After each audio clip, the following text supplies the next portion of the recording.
chers amis, je voudrais ici parler des extraordinaires propos que j'entends sur la question de l'excommunication de la fraternité sacerdotale Saint-Pédis. C'est une affaire que j'ai suivie de près, donc je la connais assez, tout de même. Alors, il faut noter tout d'abord que la fraternité Saint-Pédis, c'est bien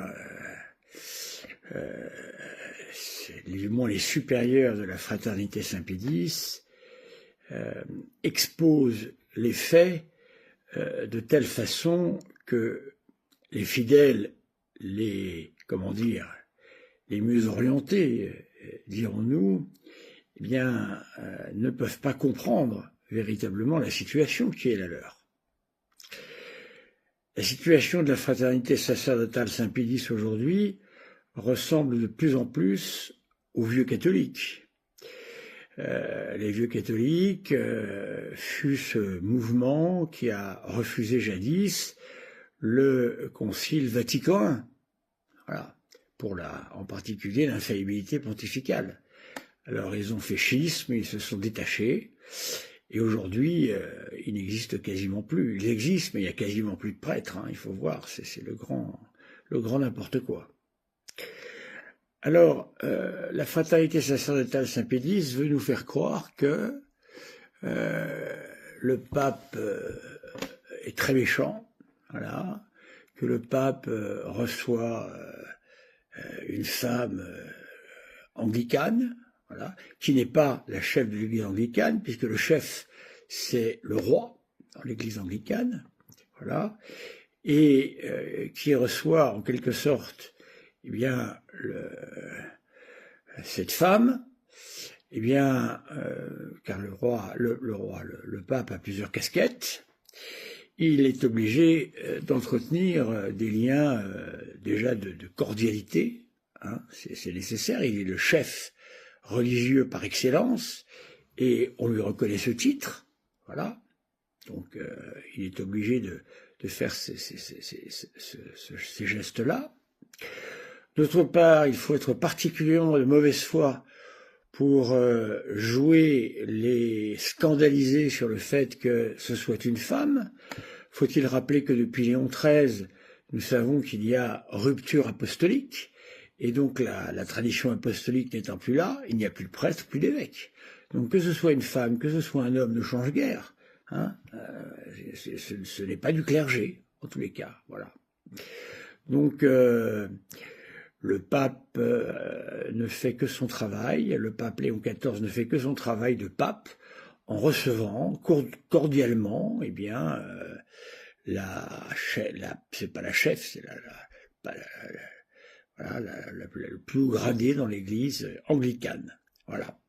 D'autre part, évidemment, il y a toujours un arrière-fond œcuménique. Voilà. Bon. Il n'y a d'ailleurs pas de demande particulière de la part de l'Église générale anglicane. Mais par contre, nous savons qu'il y a un certain nombre de prêtres qui entrent dans l'Église catholique et qui deviennent catholiques. Voilà. La fraternité Saint-Pédis n'est pas du tout dans cette situation-là. La fraternité Saint-Pédis est dans une situation qui fait que tous les 25 ans à peu près, elle sait qu'elle devra revenir faire des ordinations ou des sacres, il utilise le vieux terme, des sacres épiscopaux. Voilà. Et pour ce faire, eh bien, comme ils veulent conserver malgré tout cette relation très formelle avec l'Église catholique, eh bien, ils voudraient que le pape leur signe un papier qui leur permette de faire leurs ordinations. Il faut noter ici que, pour ma part, j'ai évolué dans ma manière d'envisager cette question. Sous le pape Benoît XVI, sous Jean-Paul II, j'étais très indifférent à la question. Ensuite, je m'y suis intéressé de plus près, Et sous Benoît XVI, j'ai été très favorable à faire le meilleur accueil à la fraternité Saint-Pédis, bien évidemment, car l'heure était venue de la pleine communion, bien sûr. C'est évident. J'ai connu cette période-là. C'était une période bénie.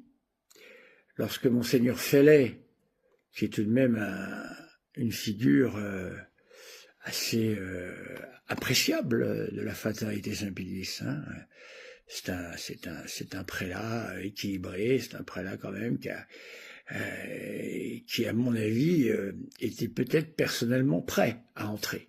Voilà, seulement le poids des traditions de la fraternité Saint-Pédis ont fait que le refus a été catégorique. Alors, ce qui me surprend aujourd'hui, enfin, ça ne me surprend pas, plutôt ce que je trouve assez agaçant aujourd'hui, c'est la mauvaise foi que je vois dans cette demande. Pourquoi ? Alors, évidemment, j'ai un travers. Moi, j'ai beaucoup enseigné, donc je me retrouve à me souvenir, vous savez, lorsque un élève est puni, il y a plusieurs manières d'agir. Hein. Certains élèves punis, eh bien, vous disent, moi, je suis puni, moi, mais il y en a un qui a fait pire encore, et pourquoi je suis puni, moi ? Alors, cette position que l'on connaît ne légitime absolument pas le fait d'être puni. Ça ne délégitime pas, pardon. Hein. C'est pas parce qu'il y a d'autres élèves dans une situation apparemment égale, mais qui ne le sont pas, que ça ne légitime pas la punition de l'élève qu'il a été. Voilà. Parce que l'excommunication est un acte qui ressemble à une punition, en quelque sorte, et qui a pour but, comme tout dans le droit canonique d'ailleurs, hein, qui a pour but eh bien, de permettre le retour de la fraternité Saint-Pédis, en tous les cas dans l'Église. Alors voyez-vous, c'est ça que l'on remarque. Alors j'en vois certains qui disent, voilà, ils prennent des photos évidemment de cette femme anglicane, oui, alors avec eux on permet tout, et avec nous on permet rien. Je trouve quand même assez culotté cette prise de position, car factuellement, encore une fois, c'est avoir la mémoire courte. Et je pense que les tenants aujourd'hui de la fraternité Saint-Pédis ont volontairement la mémoire courte, parce qu'il y a beaucoup de fidèles qui sont rentrés aujourd'hui dans la fraternité Saint-Pédis, ne connaissant pas l'histoire très récente de la fraternité Saint-Pédis. Quelle est-elle ? Eh bien, c'est simple. Pour faire très court, hein, en 2007, entre 2007 et 2009, Monseigneur Fellet a présenté des demandes très précises. Il faudrait reprendre le texte, c'est facile, hein, il y a des archives chez eux. Hein. A fait des demandes très précises, demandant un processus de retour dans l'Église. Monseigneur Fellet soulevait avec beaucoup de psychologie les véritables difficultés vers lesquelles ils allaient. Et aujourd'hui, quand je vois que on n'a pas bougé d'un centimètre entre 2007 et maintenant, je comprends qu'à l'époque, Monseigneur Fellet avait tout à fait raison de vouloir entrer dans ce processus de pleine communion. C'est évident. Donc, le pape Benoît XVI, le pape que je vois autour de moi, beaucoup de gens ont gardé en mémoire les merveilles de ce pape. Pape d'une bonté extraordinaire, pape d'une justice extraordinaire, un pape qui, à mon avis, à mon humble avis, a vécu les vertus théologales certainement de manière héroïque, et qui à l'époque avait su trouver des solutions tout à fait ingénieuses pour pouvoir régler le problème de la célébration de la messe Saint-Pie V, car il est absolument anormal qu'aujourd'hui on ne permette pas, comme au temps du pape Benoît XVI, eh bien la célébration de la messe dite Saint-Pie V. Voilà. Hein, il y a dans l'Église catholique, dans l'Église romaine, on pourrait très bien considérer qu'il y a 2 rites. Hein, ce qu'avait dit le pape Benoît XVI, qu'avait écrit le pape Benoît XVI dans son Motu Proprio Summorum Pontificum, eh bien, la messe qui n'a jamais été interdite. Donc évidemment, la chasse à l'homme concernant la messe Saint-Pie V est absolument injuste et ne me semble pas du tout, me semble très comme manquant d'une charité remarquable aujourd'hui. Voilà, donc ça c'est évident. Mais je pense que la réalité de la fraternité Saint-Pie n'est absolument pas la messe Saint-Pie V. La messe Saint-Pie V, il la célèbre intégralement, uniquement, sans difficulté particulière. Elle est valide hein, chez eux, il n'y a aucun problème là-dessus. Illicite, mais valide. Elle le sera. Elle sera illicite à partir du 1er juillet. Alors, là où la fraternité Saint-Pie X, je le trouve de mauvaise foi, c'est que elle laisse entendre qu'il serait de la décision du pape Léon XIV que de ne pas excommunier la fraternité Saint-Pie X. Or, nous savons très bien que le Code de droit canonique parle d'une excommunication lete sententiae, et non une excommunication ferende sententiae, c'est-à-dire une excommunication automatique, bien sûr. Alors,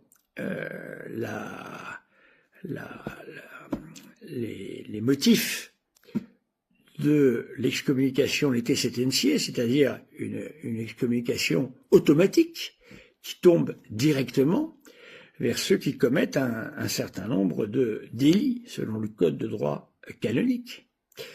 Ainsi, nous savons que il y a, eh bien, dans cet ensemble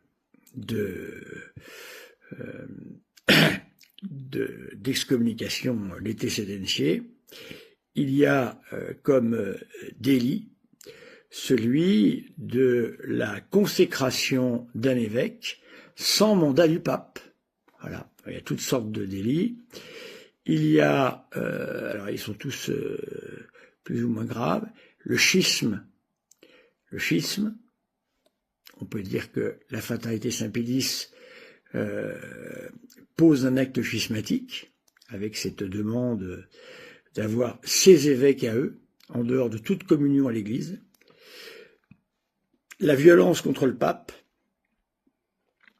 et la profanation de l'Eucharistie, l'absolution du complice, la violation du secret de la confession et, évidemment, la consécration d'un évêque sans le mandat du pape. Donc le pape n'est pas au-dessus du Code de droit canonique, il ne fait que obéir au Code de droit canonique. L'excommunication tombera nécessairement. Faut-il se souvenir ici que le pape Benoît XVI avait absolument tout accordé à la fraternité Saint-Pie X, toutes leurs demandes. Faut-il le rappeler encore? Il faut le rappeler pour les plus jeunes, hein, ou pour les gens de mauvaise foi. Premièrement, la possibilité pour tous les prêtres de pouvoir dire la messe dite de Saint-Pie V. Le pape Benoît XVI l'avait fait avec le Motu Proprio Summorum Pontificum qui permettait à tout prêtre, sans avoir besoin de demander aucune autorisation, il devait simplement disposer d'un groupe dit stable, qui d'ailleurs avait la souplesse de ne même pas donner le nombre de membres qu'il fallait, voilà, pour célébrer la messe dite de Saint-Pie V, que l'on appelait à l'époque la messe de forme extraordinaire. Voilà. Il y avait la forme ordinaire de Paul VI et la forme extraordinaire de Saint-Pie V. Donc le pape avait parfaitement répondu à la demande. Deuxièmement, ce qui était assez audacieux, hein, je peux vous le dire, hein, ça lui a coûté cher. Deuxième chose, la levée des excommunications. Le pape est entré évidemment dans une possibilité de lever des excommunications. Voilà, mais pas à n'importe quelle condition. Ce qui a, à l'époque, eh bien, entraîné l'excommunication, si la même chose est encore présente, l'excommunication ne peut pas être levée. le refus du Concile Vatican II en particulier, et de tout le magistère qui s'en est suivi. Car, que je sache, il est vrai que la Fatale Saint-Pilice nous dise exactement où elle en est là-dessus, mais je crois que elle refuse le Concile Vatican II et tout le magistère pontifical depuis cette date. Voilà, c'est-à-dire toutes les encycliques en particulier. Alors, écoutez, le pape Benoît XVI avait dit « Levez les excommunications, sauf pour Monseigneur Lefebvre, car il était mort ». Troisième demande, c'était une demande de dialogue sur la question du Concile Vatican II. Ça a été accordé, ça a été fait par de hautes autorités de l'Église. Voilà, à l'époque, dans des discussions. Dieu sait que Benoît XVI était un homme de doctrine, donc il connaissait bien ces questions de la discussion. Ça avait été fait, accordé. Dernière, et non des moindres, dernière demande qui était d'avoir un statut privilégié. Il n'existe pas dans l'Église catholique de statut plus privilégié que ce qu'ils ont eu, c'est-à-dire de statut plus ouvert que ce qu'ils ont eu. C'est-à-dire, eh bien, la prélature personnelle dont bénéficie l'Opus Dei, voilà, prélature personnelle qui permet d'être en lien direct avec le pape. Et c'est le pape lui-même qui aurait permis aujourd'hui, eh bien, la nomination possible d'évêque. Voilà. Comment, voilà. Donc, voyez-vous, Benoît XVI avait tout accepté intégralement. La réponse avait été absolument terrible, puisque une fois qu'ils ont tout obtenu, ils ont arrêté toute discussion. Voilà comment ça s'est passé. Comment peut-on accepter, quand on est pape, eh bien, qu'une fraternité qui n'a pas de lien précis avec l'Église catholique, qui veut vivre indépendamment de l'Église catholique, eh oui, vouloir avoir des évêques, simplement de manière très formelle, en demandant l'autorisation automatique du pape, comme si nous étions dans une administration, évidemment, c'est faire insulte et au pape et à la Sainte Église catholique. Ce n'est pas possible. Dans l'Église catholique, on vit en communion avec le pape Léon XIV aujourd'hui. D'ailleurs, il faut rappeler ici que la Fraternité Saint-Pilice n'a pas à se plaindre du traitement que lui a donné le pape François, permettant de confesser légitimement et de faire des mariages légitimement. D'ailleurs, la Fraternité Saint-Pilice empruntait les registres aux paroisses librement pour pouvoir y notifier leur mariage en particulier. Voilà. Ce qui, avant François, était invalide et qui a été valide grâce à François sur les deux points. Alors, peu importe les motifs de François, ce qui compte, c'est qu'ils ont largement bénéficié de ces bienfaits. Voilà. Alors, aujourd'hui, comment peut-on exiger du pape une espèce de statut qui n'en est pas un, de prise d'otage, dans laquelle eh bien, le pape serait contraint d'accepter, sans donner de nom, sans nommer lui-même, des évêques. Ils veulent des évêques. Comme jadis, ils en ont voulu aussi. Car quand on lit le livre de La vie de Monseigneur Lefebvre par Monseigneur Tichet de Malaret, qu'apprend-on, on apprend qu'en fait, eh bien, à la Fraternité Saint-Pédis, lorsqu'il n'y avait pas encore les évêques, les séminaristes étaient évidemment très inquiets devant l'âge avancé de Monseigneur Lefebvre. Voilà. Ils savaient que Monseigneur Lefebvre mort, eh bien, que resterait-il comme possibilité d'être ordonné, surtout dans une perspective d'autonomie totale, telle que le veut cette dite Fraternité Saint-Pédis. Donc ça, évidemment, vous comprenez que ce n'est pas un statut possible. Pourquoi ? Parce que d'abord, il y a une question évidemment canonique, il y a une question de structure de la Sainte Église catholique romaine, où tout pouvoir est donné aux successeurs de Saint-Pierre. Et ça, ils ne veulent pas l'accepter. D'ailleurs, on voit bien dans certains écrits qui sont en train de ressortir aujourd'hui, il est très curieux que nous n'ayons pas accès à la correspondance de Monseigneur Lefebvre. Qu'on aime ou qu'on n'aime pas Monseigneur Lefebvre, c'est un grand acteur de la vie de l'Église au XXe siècle. Donc on devrait avoir accès à cette correspondance, on ne l'a pas. Et nous voyons que les réponses de Monseigneur Lefebvre, là on voit une lettre qui est diffusée sur Internet, où Monseigneur Lefebvre est très ambigu sur le pape, et explique grosso modo que le pape est hérétique, quoi, et qu'un pape hérétique doit être déposé. Voilà. L'hérésie étant d'abord déterminée par l'adhésion au Concile Vatican II. Voilà. Surtout que le pape Benoît XVI avait ouvert une porte qui ne connaissait pas de limite sur la question de la discussion de l'application de Vatican II. Voilà, il était question justement de comprendre Vatican II, non pas dans la rupture, mais dans la continuité. Non pas que le Concile Vatican II porta à la rupture par son texte même, bien que parfois il faut clarifier. C'est à ça que servent les notes de bas de page. Mais le Concile Vatican II a été beaucoup manœuvré. Moi, je me souviens encore de prêtres, d'évêques, qui pouvaient dire au nom de Vatican II des choses qui n'y figuraient pas. Voilà. Donc on a beaucoup pris en otage, malheureusement, ce concile, qui, selon la lecture que j'en ai, qui me semble être traditionnelle, moi je suis pas quelqu'un, je suis pas un moderniste, je ne sais quoi, hein. Donc je lis de manière traditionnelle les textes d'Église. Hein. Il y a des remèdes pour aujourd'hui qui n'ont toujours pas été mis en place. Voilà. Et à ça, il faut tout de même réfléchir sérieusement. Voilà. Les encycliques de Jean-Paul II avec le recul aujourd'hui nous sont plus que nécessaires. C'est un trésor. Le catéchisme qu'il nous a laissé est un trésor complet. Là aussi, nous pouvons l'utiliser avec grand profit. Moi, je connais bien les catéchismes. J'aime beaucoup le catéchisme du Concile de Trente, qui est un catéchisme répondant à beaucoup de choses, parce que répondant évidemment au saccage que le protestantisme a fait dans l'Église. J'aime beaucoup ce catéchisme. Le catéchisme de Saint-Pédis, qui est plus squelettique. Voilà, moi je n'ai pas un attrait particulier pour ce catéchisme-là, il me paraît trop squelettique.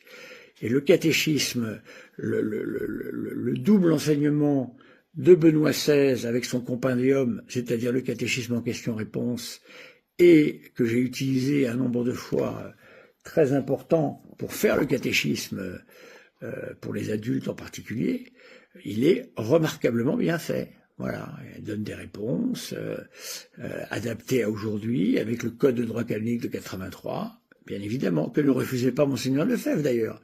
Faut-il le rappeler, en 1988, lorsqu'il avait fait un protocole d'accord, il reconnaissait le code de droit canonique de 83.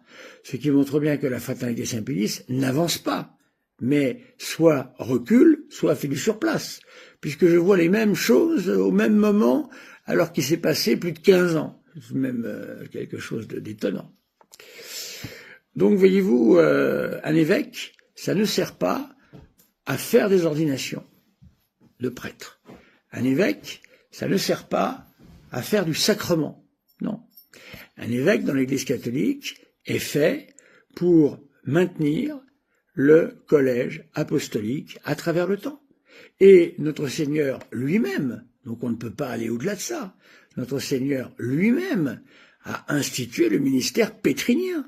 Et c'est le ministère pétrinien qui doit appeler, confirmer, évidemment, les frères dans la foi, et en particulier dans l'épiscopat. Voilà. Si on refuse ça, on refuse une dimension qui fait partie de la structure même de l'Église. Voilà, donc c'est pour ça que ce n'est pas possible. Léon XIV ne peut rien contre soi. Refuser le Concile Vatican II, mais c'est se prétendre l'Église à ce moment-là. Car, j'ai déjà posé la question, j'aimerais avoir la réponse. Quel est le magistère supérieur qui fait que la fraternité Saint-Pédis est capable de juger de manière plus juste la morale, la foi catholique que le pape lui-même, et pas n'importe quel pape. Ça fait maintenant, depuis Vatican II, ça fait 7 papes tout de même, voilà, qui se succèdent les uns aux autres.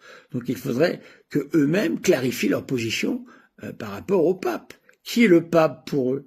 Est-ce qu'il est vraiment ce que notre Seigneur prétend, ou est-ce que c'est un imposteur, comme le pensent ceux décédés vacantistes, voilà, qui sont beaucoup plus clairs sur la question. Donc aujourd'hui, vous comprenez que ce n'est pas une question d'accepter ou non les demandes folles de la Fraternité Saint-Pédis, non. C'est une question beaucoup plus large. C'est une question de respect de la structure même de l'Église telle qu'elle a été fondée par notre Seigneur Jésus-Christ. Voilà. Donc, voyez-vous, la Fraternité Saint-Pédis, les membres de la Fraternité Saint-Pédis aujourd'hui, les plus anciens font beaucoup de mal à l'unité de l'Église, font beaucoup de mal pour les plus jeunes au sens de l'Église, en remettant tout en cause sans cesse. Je connais des catholiques qui étaient Fraternité Saint-Pédis, membres de la Fraternité Saint-Pédis d'une certaine manière. Évidemment, ils sont toujours pareils, on n'est pas membre, il n'y a que le clergé qu'on est membre. Facile, voilà, mais quoi qu'il en soit, ils sont dedans pour tout et tout le temps. Alors, c'est facile, donc si vous voulez, de s'arc-bouter sur des positions, beaucoup plus difficile de se remettre en question. Voilà, il faut savoir se remettre en question, c'est très important. Alors, moi, je me fais toujours traiter de moderniste par la Fraternité Saint-Pédis. Est-ce que c'est normal? Voici longtemps déjà que je demande la justification du dit modernisme. Par rapport à quoi? Je vais prendre le critère qui leur est propre, c'est-à-dire le serment antimoderniste, du pape Saint-Pédis. Voilà. En quoi est-ce que je ne réponds pas aux critères du serment antimoderniste du pape Saint-Pédis? Voilà. Paul VI a fait un autre serment antimoderniste. Voilà. Mais qui aujourd'hui n'est pas accepté par la Fraternité Saint-Pédis. D'autre part, pour la pleine communion avec la Fraternité Saint-Pédis, il faudrait que l'Église catholique renonce à un concile, qui est, faut-il le rappeler, la plus haute autorité qui existe dans l'Église. Voilà. En plus, le Concile Vatican II a un statut très particulier, qui est que c'est celui qui a rassemblé le plus d'évêques et de cardinaux. Quasiment tout le monde était là. Monseigneur Lefebvre, faut-il le rappeler, a signé les 16 décrets. Alors, s'il avait un pistolet sur la tempe, il faut nous le dire, si ce n'était pas les actes libres. Voilà. Donc voilà encore un véritable problème qui se situe là. Donc il faudrait renoncer au Concile Vatican II. Moi, je ne suis pas pour renoncer au Concile Vatican II du tout. D'ailleurs, c'est même pas possible une telle demande, parce que ça fait partie du magistère de l'Église. Car refuser cela, ça entraînerait également, pour les membres de la Fraternité Saint-Pédis, pour les supérieurs de la Fraternité Saint-Pédis, le rejet de tout le magistère. Il faudrait en fait revenir à 1958, retour vers le futur. Voilà. Non, on n'a pas une machine à remonter le temps. Je pense que les textes de Vatican II en eux-mêmes n'ont jamais été véritablement mis en place. Il y a des trésors, en particulier concernant le rôle des laïcs, car moi je me souviens que il y a de ça 35 ans, 30 ans, quand je suis rentré dans l'Église catholique, il y avait des prêtres qui nous disaient qu'il fallait laisser la place aux laïcs, c'est-à-dire que les prêtres devaient s'effacer devant les laïcs. Ce n'est jamais ce que le Concile Vatican II a dit. Voilà, un exemple type. Eh bien tout ça, il faut le relire de manière paisible, de manière catholique, pour le bien de l'Église, dans la continuité, et se rendre compte qu'en fait, la description que le Concile Vatican II fait des laïcs, tels qu'il souhaite les voir, eh bien c'est justement ce qui nous manque aujourd'hui le plus dans l'Église. Des laïcs bien formés, théologiquement, qui connaissent la profondeur de la doctrine. Voilà, qui ne font pas que de répéter ce qu'ils ont entendu de certains prêtres qui aujourd'hui sont peut-être morts, ou voilà, et qui n'ont pas, malheureusement, donné la véritable version du Concile Vatican II. N'a-t-on pas parlé du métaconcile, qui était un pseudo-concile qu'on utilisait pour tout justifier? Non. Voilà, donc moi quand je lis les décrets sur l'apostolat des laïcs, ça nous manque cruellement dans l'Église. Nous avons besoin, quel que soit le nombre de prêtres d'ailleurs, car le Concile Vatican II rappelle le rôle des prêtres, le rôle des évêques et le rôle des laïcs. Voilà, les laïcs, de par leur baptême, ont part à la mission de l'Église. Voilà, ils ont part à la mission d'évangélisation. Et ça n'a pas été mis en place tel que ça devrait être. Ce n'est pas réservé simplement à certaines branches de l'Église catholique, c'est réservé à tous les catholiques. Quand on voit les réseaux que touchent les catholiques, on comprend que l'Église est demandée à ce qu'ils puissent avoir eh bien, une part prépondérante à l'évangélisation, à la façon qu'un laïc peut le faire, pas à la façon des prêtres. Voilà. Chacun a une part particulière d'obligations qu'il doit remplir. Le prêtre a les siennes, les laïcs ont les leurs, et les deux ne se rencontrent pas toujours, car les laïcs ont beaucoup plus de souplesse que nous pour parler avec des gens qui sont plus ou moins loin de l'Église, car un prêtre se contredit moins facilement qu'un laïc que l'on connaît, avec qui on peut discuter. Voilà, tout ça, il faut en tenir compte.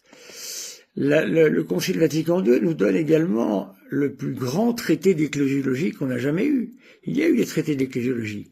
Le cardinal Billot, que je cite tellement, que j'aime tellement, est admirable, ce traité d'ecclésiologie.